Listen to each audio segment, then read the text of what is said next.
তারেক রহমানের স্বদেশ প্রত্যাবর্তনকে ঘিরে শাহজালাল আন্তর্জাতিক বিমানবন্দরের নিরাপত্তা ব্যবস্থা জোরদার করা হয়েছে। এ বিষয়ে আরও জানাতে বিমানবন্দর এলাকা থেকে যুক্ত হচ্ছেন সহকর্মী সানি আহমেদ।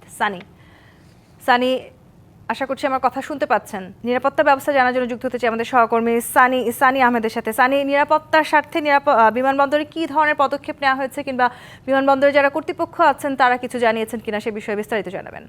বিমানবন্দরের এলাকা যাত্রী ছাড়া আসলে তার আত্মীয় স্বজন এবং দর্শনার্থীর কিছুটা মানুষ দেখা যাচ্ছে এবং তবে নিরাপত্তা জোরদার করা হয়েছে।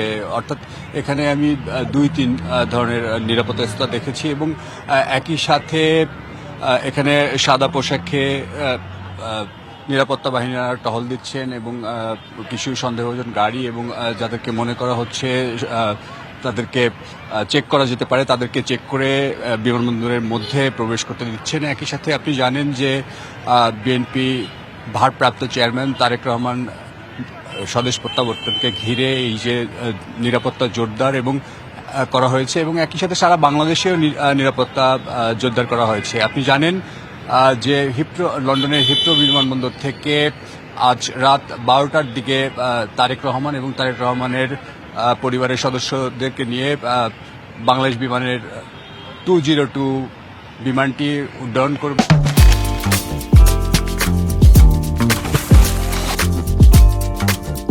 এবং এই মুহূর্তে শাহজালাল আন্তর্জাতিক বিমানবন্দরে আশপাশ এলাকা সহ বিমানবন্দরের ভিতরে নিরাপত্তা জোরদার করা হয়েছে এবং এখানে বিভিন্ন যাদেরকে সন্দেহভাজন মনে করা হচ্ছে একই সাথে প্রোটোকল বিভিন্ন রকমের নিরাপত্তার তল্লাশি এবং মানুষদেরকে চেক করে শুধুমাত্র যারা টিকিট এবং পাসপোর্ট যাদের কাছে রয়েছে বৈধ তারাই শুধুমাত্র এখানে প্রবেশ করতে কথা থাকলো। তবে এখানে কিছু উৎসুক মানুষ এবং সাধারণ মানুষের এখানে দেখা যাচ্ছে চোখে পড়ার মতোই ভিড় দেখা যাচ্ছে। তবে এই মুহূর্তে এক কথায় বলা যায় যে সাধারণ মানুষকে নজরদারির মধ্যে রাখছে আইনশৃঙ্খলা বাহিনী এবং একই সাথে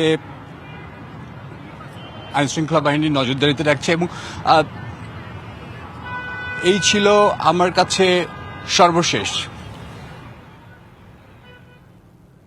সানি, আপনাকে ধন্যবাদ। দর্শক, আমাদের সহকর্মী সানি আহমেদ যুক্ত হচ্ছিলেন বিমানবন্দর এলাকা থেকে।